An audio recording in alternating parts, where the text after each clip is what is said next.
Olá, esta é para o Paulo. Falaste há pouco na lei, ou seja, na lei da oferta e da procura. Eu quero saber se quando estás a fazer os treinos se tens atenção ao peso do dinheiro ou ao weight of money. E queria que explicasses um bocadinho melhor o que fizeste no jogo do Real Madrid com o Atlético Bilbao, quando fizeste um lei ao Real Madrid, então ele a ganhar 2-0.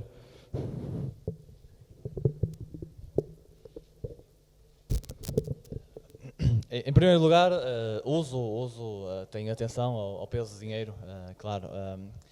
Agora, para ser honesto, eu não uso aquelas percentagens que dão no software, no BetAngel, que é o que eu utilizo. Não sigo matematicamente e cientificamente, de forma mecanizada, esses indicadores. Ou seja, quando estiver a 70% eu faço back. Não utilizo isso. Até porque esses indicadores são facilmente manipulados por um utilizador como eu, para não ir mais longe. Okay? É mais fácil, dou mais valor aos valores correspondidos do que propriamente ao peso do dinheiro. Se está a haver muito dinheiro correspondido a 1.2 e não está a ser correspondido a 1.3, por mais dinheiro que esteja no 1.2, a tendência é descida, não é subida. Isto vamos falar, por exemplo, no intervalo, excluindo o fator tempo. Em relação ao jogo já foram tantos, do Real Madrid-Bilbao, a tua dúvida é porque é que eu fiz o lei ao Real Madrid? Ok. Naquela altura, portanto, o Real Madrid estava a ganhar 2-0 e julgo que o Beck estava a 1.03 e o Lei estava a 1.02. Okay. Lá está, aconteceu o que eu estava aqui a explicar. Da análise que eu fiz, quer ao jogo, quer ao mercado, coincidiram que o melhor a fazer ali era um Lei. Porquê? Segundo a explicação que eu dei no diário, eu julgava que o Bilbao estava a jogar melhor que o Real Madrid naquela altura e o Real Madrid estava já a pensar no jogo contra o Barcelona, o jogo dos tais 5-0, foi o jogo anterior a esse. Foi o jogo anterior a esse. Por outro lado, a explicação mais técnica que é esta, que eu acho que tu queres ouvir. Exato. Em relação ao mercado, o meu raciocínio foi o seguinte. Portanto, aquilo que eu fiz foi colocar uma quantidade enorme a lei, à espera que fosse correspondida, e foi grande parte dela.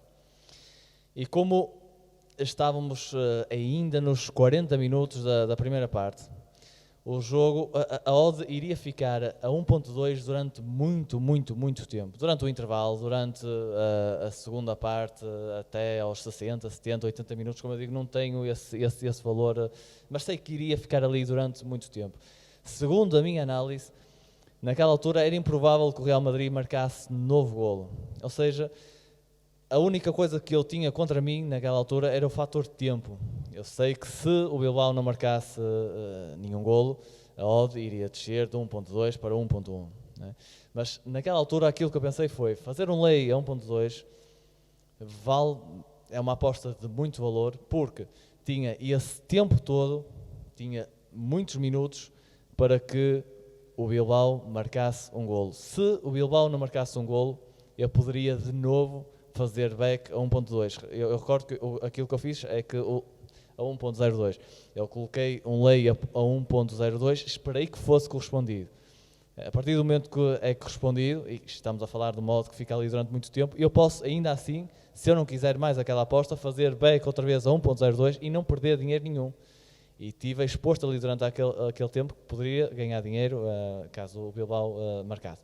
Sem dúvida, se o Real Madrid marcasse o terceiro, eu também perdia. Mas aqui a diferença e o meu raciocínio foi que o risco compensa mesmo. Porque se há um golo do Bilbao, e julguei que isso era possível, o ganho era de várias tiques. Era de 1.2 para 1.14.